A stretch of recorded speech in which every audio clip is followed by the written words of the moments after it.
tamanho do desafio que a medida representa para a permanência do presidente venezuelano no poder logo ficou claro.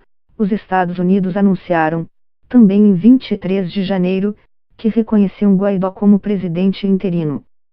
Ao todo, 42 países já declararam apoio a ele, incluindo o Brasil. O isolamento de Maduro se acentuou na última segunda-feira, com quase 20 de países da União Europeia também reconheceram Guaidó, entre eles Alemanha, França e Espanha. O mesmo ocorreu com a maioria dos países latino-americanos integrantes do Grupo de Lima, exceto o México. O governo de Maduro, apoiado por 14 nações, entre elas Rússia e China, considera que os movimentos de Guaidó são uma tentativa de golpe de Estado, dirigida pelos Estados Unidos. O objetivo, diz o líder chavista, seria remover do poder um legítimo ocupante. Guaidó e os países que o apoiam, por outro lado, dizem que a Venezuela não tem um governante eleito em um processo justo e constitucional. O especialista avalia que o amparo é uma forma de pressão de parte da comunidade internacional, visando que Maduro se afaste da presidência e que novas eleições sejam convocadas. Guaidó é reconhecido, presidente, com a confiança de que possa convocar eleições. Mas os governos sabem das limitações existentes. Uma coisa é o aspecto simbólico, meramente retórico, de apoiar uma figura que pode favorecer a transição.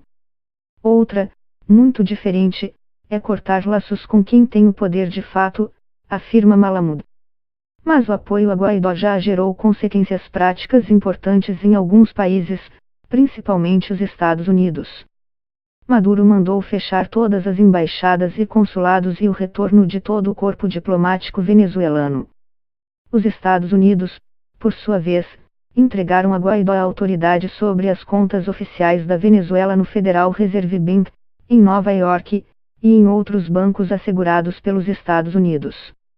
Anunciaram ainda sanções contra a estatal venezuelana do petróleo, a PDVSA.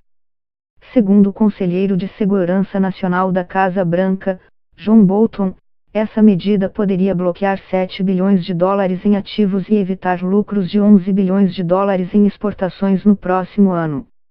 Para Temir Porras, que foi assessor de política externa de Hugo Chávez e colaborou com Nicolás Maduro quando este foi chanceler, essa situação é um escândalo do ponto de vista do direito internacional.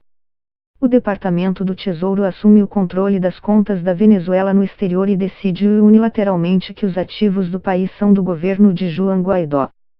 Isso é um roubo, diz Porras, que abandonou a vida pública em 2013 e agora é professor de ciência política no Instituto de Estudos Políticos de Paris, na França. Porras não nega o estado catastrófico da economia venezuelana e avalia que a situação do país é insustentável. Mesmo assim, afirma que o reconhecimento internacional dado a Guaidó é um disparate absoluto. Na Espanha, houve uma crise constitucional. O que teria ocorrido se a Bélgica tivesse reconhecido Puigdemont? Pergunta Porras, fazendo referência ao ex-presidente do governo catalão, que decretou a independência da Catalunha e foi embora para a Bélgica para não ter que responder perante a Justiça da Espanha. Além das medidas tomadas pelos Estados Unidos, a Colômbia anunciou que proibirá a entrada no país de mais de 200 pessoas, por serem colaboradores da ditadura de Nicolás Maduro. Enquanto isso, Guaidó nomeou representantes da Venezuela nos Estados Unidos, Canadá e em vários países latino-americanos, entre eles Argentina e Chile. A decisão foi recebida com certa confusão, já que não estão claras quais seriam as atribuições desses representantes, nem o que vai acontecer com os embaixadores venezuelanos oficiais, nomeados pelo governo de Nicolás Maduro. Na Espanha, diversos meios de comunicação aventaram que o representante de Guaidó na região, ainda não nomeado, não tentará ocupar o cargo de embaixador, mas atuará como um enviado político. Dessa forma, poderia dividir espaço com o atual embaixador da Venezuela. Assim, a Espanha evitaria o risco de que Maduro expulsasse o embaixador espanhol na Venezuela, medida que deixaria em uma situação difícil os milhares de espanhóis que vivem no país sul-americano. Por outro lado, o ministro das Relações Exteriores da Venezuela, Jorge Arreza, declarou em uma entrevista recente que o foco de Caracas não está na Europa, nem mesmo na América Latina, mas nos Estados Unidos. De lá está sendo dirigido o golpe de Estado, de lá estão subordinando os países da América Latina, da Europa.